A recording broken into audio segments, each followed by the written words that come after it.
وكفى وسلام على عباده الذين اصطفى الذي أرسله بالحق بشيرا ونذيرا وداعيا إلى الله بإذنه وسراجا منيرا فقد قال الله تعالى في كلامه المجيد وفي الفرقان الحميد সকলেই পড়ি আউযু বিল্লাহি মিনাশ শাইতানির রাজীম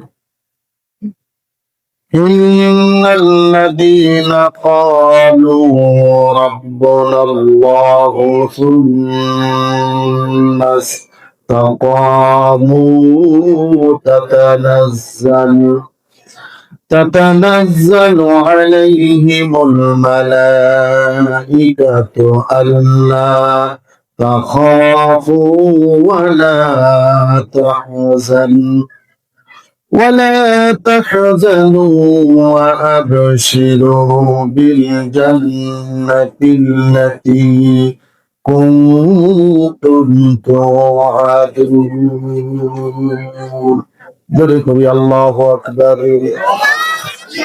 اللهم صل على محمد وعلى آل محمد كما صليت على إبراهيم وعلى آل إبراهيم إنك حميد مجيد. اللهم بارك على محمد وعلى آل محمد كما باركت على إبراهيم وعلى آل إبراهيم إنك حميد مجيد. لا إله إلا الله لا إله لا إله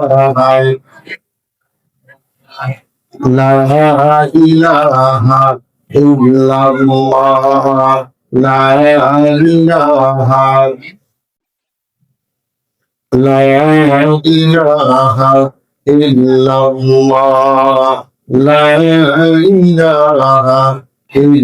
الله لا إله إلا الله لا إله لا إله إلا الله محمد رسول الله সাল্লাল্লাহু আলাইহি ওয়াসাল্লাম। সকলেই পড়ি আলহামদুলিল্লাহ। আরো জোরে পড়ি মারহাবা। আপনারা ওয়াজ মাহফিল এসে খুশি তো? তাহলে একবার পড়ি আলহামদুলিল্লাহ। লিল্লাহি তাকবীর লিল্লাহি তাকবীর। মাশাআল্লাহ মাশাআল্লাহ জাযাকাল্লাহ। আমাদের মাহফিলের প্রধান আলোচক বিশিষ্ট ইসলামী চিন্তাবিদ আব্দুল্লাহ আস-সুহাইলি আমাদের মাঝে উপস্থিত হয়েছে, পড়ি আলহামদুলিল্লাহ।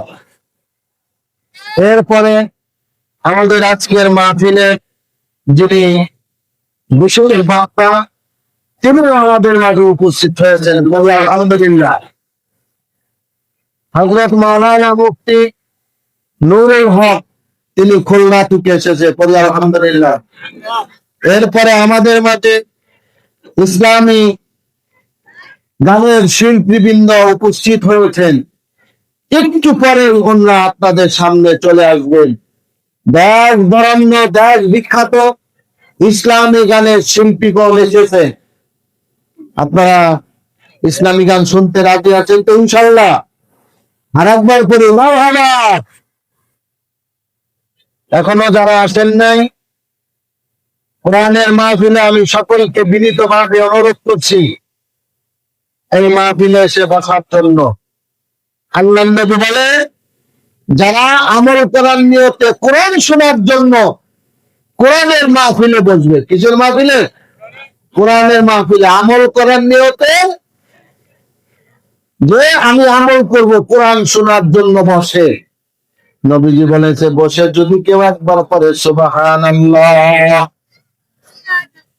আল্লাহ নবী বলেন সুবহানাল্লাহি লা তামলাউল মিজান, সাথে সাথে আল্লাহ রাব্বুল আলামিন ওই বান্দার আমলনামা এক পাল্লা নেকি লিখে দেয়। এরপরে নবীজি বলেন সুবহানাল্লাহি walhamdulillahi লা তামলাআনি ওয়া লা তামলাউনা মা বাইনাস সামাওয়াতি ওয়াল আরদ। আল্লাহর কোন বান্দা বান্দি যদি আল্লাহর কোরআন শোনার জন্য আমল করার নিয়তে বসে, একবার পরে আলহামদুলিল্লাহ, নবীজি বলেন আসমান এবং জমিনের মধ্যে যত ফাঁকা জায়গা আছে, আমার আল্লাহ ওই বান্দার জন্য দুনিয়ার সমস্ত ফাঁকা জায়গা গুলা মেঘ দিয়ে পরিপূর্ণ করে দেয়।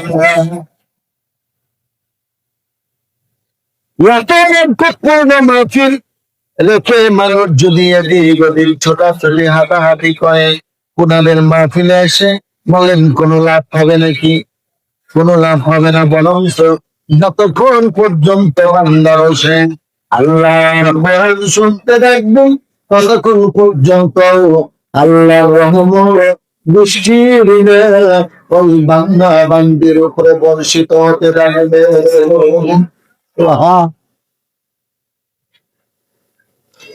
এই জন্য কোরআন শুনতেছি, কতক্ষণ পর্যন্ত কোরআন শুনবো? এই মাঠে যতক্ষণ পর্যন্ত আমরা বসে বসে আল্লাহর কোরআন শুনবো, এই জায়গাটা কিয়ামতের দিন আপনার আমার জন্য আল্লাহ দরবারে সাক্ষী দিবে। জহুরি সুবহানাল্লাহ, কি সাক্ষী দিবে? ওই দেবেন কেন্দ্রে সারার হোটেল হাফেজিয়া মাদ্রাসা হাফেজ ছাত্রদের দস্তার বন্দি উপলক্ষে দরিকামদের যুবকেরা মিলে কোরআনের মাহফিলের আয়োজন করেছিল। আল্লাহ আরামের ঘুমকে হারাম করে তোমার বান্দা কম করা শীতের মধ্যে ইচ্ছে করলে বাড়ি শুয়ে শুয়ে ল্যাপের নিচে কম্বলের নিচে শুয়ে শুয়ে কোরআন শুনতে পারত, কিন্তু কোরআনের মাহফিলের সৌন্দর্য বর্ধিত করার জন্য আরামের ঘুম আরাম করে কনকনা শীতের মধ্যে কোরআন শোনার জন্য গিয়েছে। আয় আল্লাহ, ঠান্ডা মাটির মধ্যে বসে বসে তোমার বান্দা কোরআন শ্রবণ করেছিল, আমি সেই মাটি সাক্ষী দিলাম তোমার এই বান্দার পক্ষে, যিনি দরিকান্দি মাদ্রাসায় তোমার কোরআনের মাহফিলে অংশগ্রহণ করে কোরআন শুনেছেন। সুপারিশ করবে। নবীজি বলেন ইকরাউল কুরআন ফাইন্নাহু লা ইয়াতি ইয়াউমাল কিয়ামাতি শাফিয়া লিআসহাবি। আল্লাহ নবী বলেন কিয়ামতের ময়দানে আল্লাহর কোরআন মানুষের জন্য সুপারিশ করবে। কোরআন যার জন্য সুপারিশ করবে, ওই লোকটা বিনা হিসাবে আল্লাহর জান্নাতে চলে যাবে। সুবহানাল্লাহ। এই জন্য আমরা কোরআনের সুপারিশ চাই কি চাই না? যদি কোরআনের সুপারিশ চাই, এদিক সেদিক ঘোরাফেরা না করে আল্লাহর কোরআনের মাহফিলে আমরা আমাদের মেহমানরা অনেক দূর দূরান্ত থেকে অক্লান্ত পরিশ্রম করে তারা এসেছে, ঠিক কিনা? এই জন্য আমরা যদি মাহফিলে এসে দোকানপাটে চার দোকানে বসে থাকি, হ্যাঁ প্রয়োজন থাকবে দোকানে আমরা যাব, কিন্তু মাহফিলে তো আমাদের বসে এটা সৌন্দর্য বর্ধিত জন্য আমাদের এটা সৌন্দর্য বর্ধিত করতে হবে, ঠিক কিনা? এই যে আমরা বসেছি আলহামদুলিল্লাহ, দেখেন এখন মাহফিলের ভাবটা কত সুন্দর হয়েছে, ঠিক কিনা? আমরা যদি বাইরে থাকতাম এটা কি সুন্দর হইতো? একটু দিকে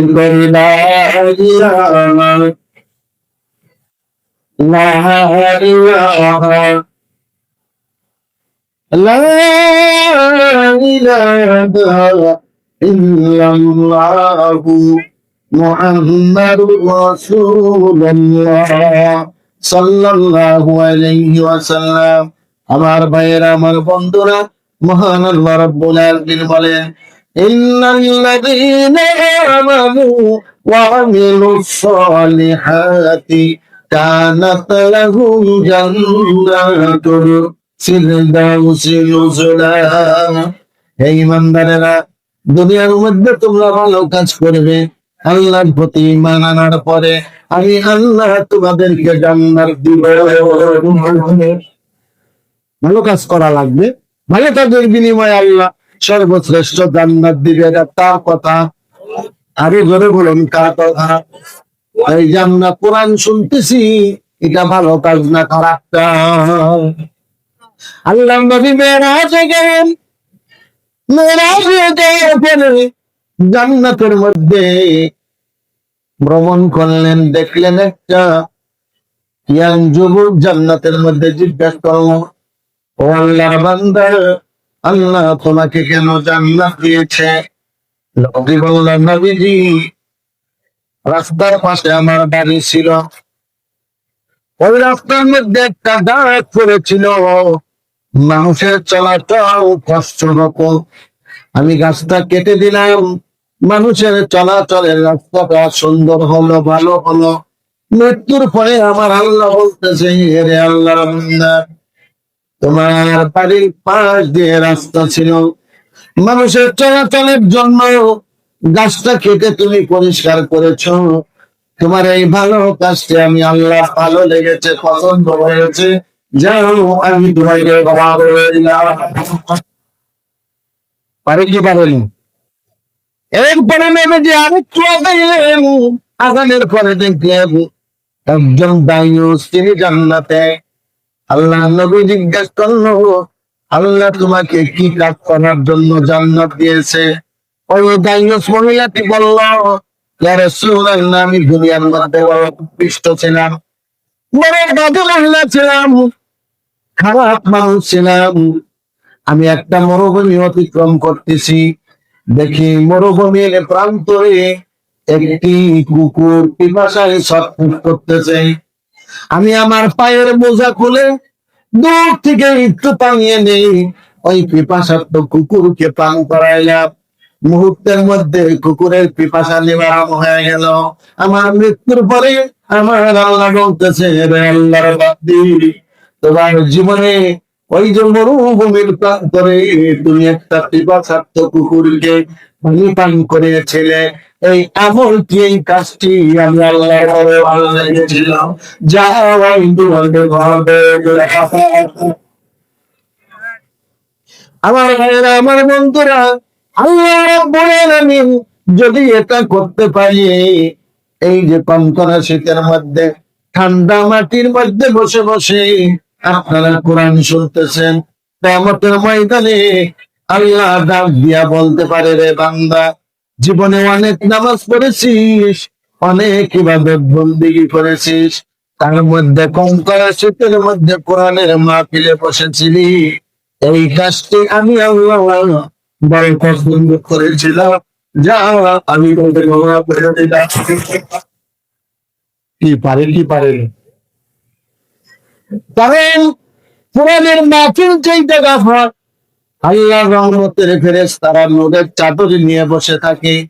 যখন মানুষগুলা কোরআনের মাহফিলে বসে, আল্লাহর ফেরেশতারা নূরের চাদর গুলা তাদের নিজ দিয়ে বিছায়া দেয়।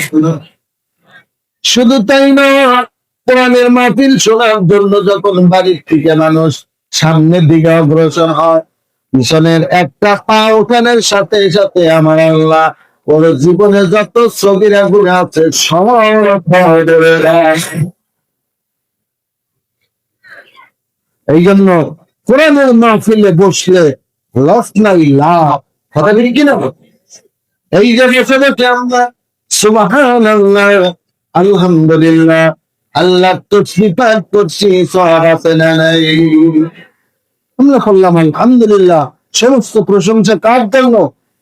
আরো জোরে বলুন, কার জন্য? এই পৃথিবীর মধ্যে সবচাইতে কাছে থাকে কে? জব হইল না কে ধরে বলুন? আল্লাহ বলে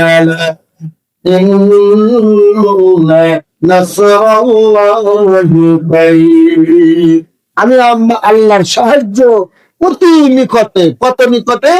তোমার ঘরের মধ্যে যে রগ আছে তার থেকে নিকটে। যেরকম সুবহানাল্লাহ, কিনা?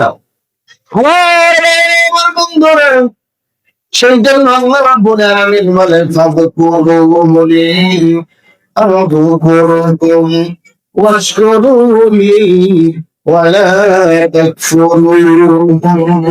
সুবহানাল্লাহ। বান্দা, তুমি আমাকে স্মরণ করো, আমি তোমাকে স্মরণ করি। আল্লাহু আকবার।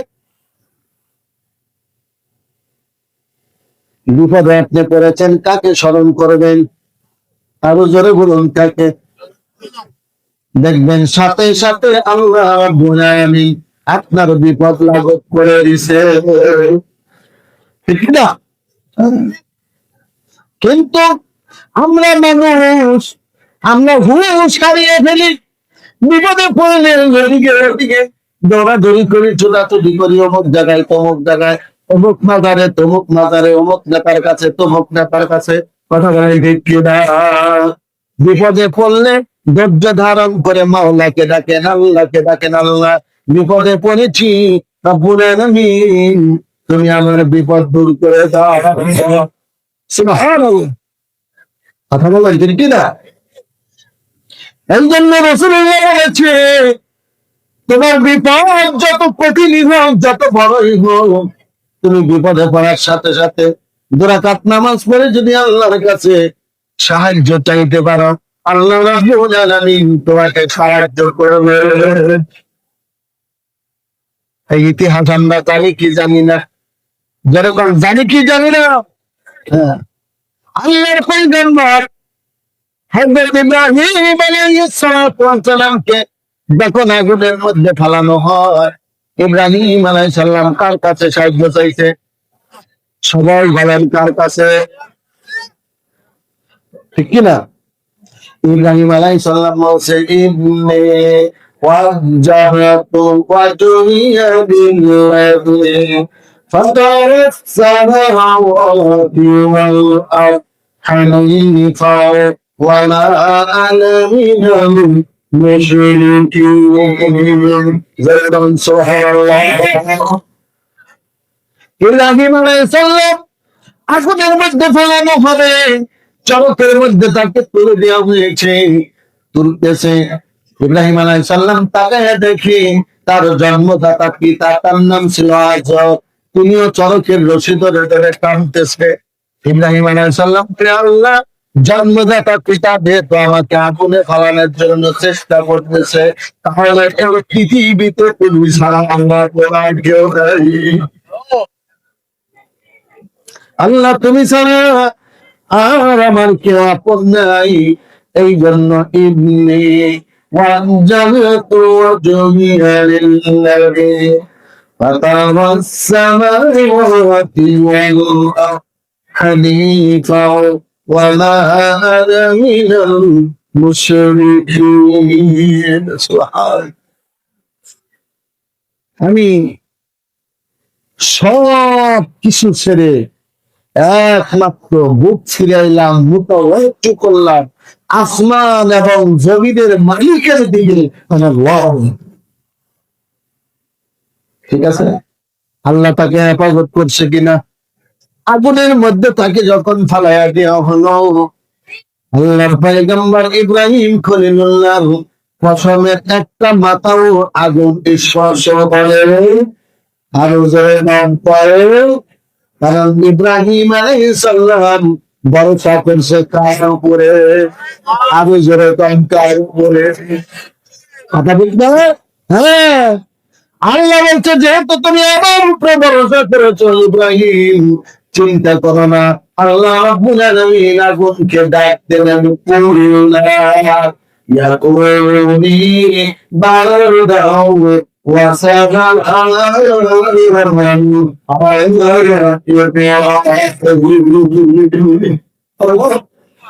আগুন আমার ইব্রাহিমের জন্য তুমি আরামদায়ক করে দাও।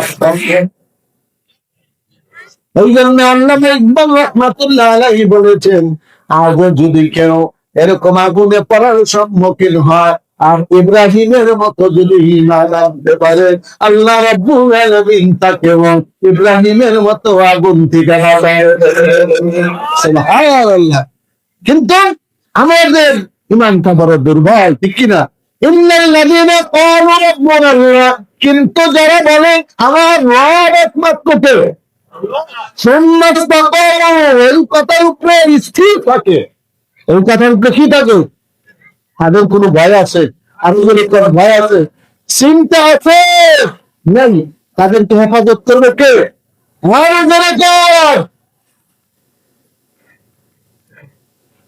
কারণ ইউনাইট নদীকে পানির মধ্যে, বিশাল সাগরের মধ্যে ফালানো হয়ে হেফাজত করছে কে? আরো জোরে বলুন। আল্লাহ তাকে হেফাজত করেছে, ঠিক না? নবী মুসলিম যে আগুন যেই পানির মধ্যে, সাগরের মধ্যে ফালানো হয়েছিল, যেই জায়গাটার মধ্যে মাছের পেটে ইউনূস নবী ছিল, ওই জায়গাটার গভীরতা 7,000 ফিট। কত হাজার ফিট? 7,000 ফিট।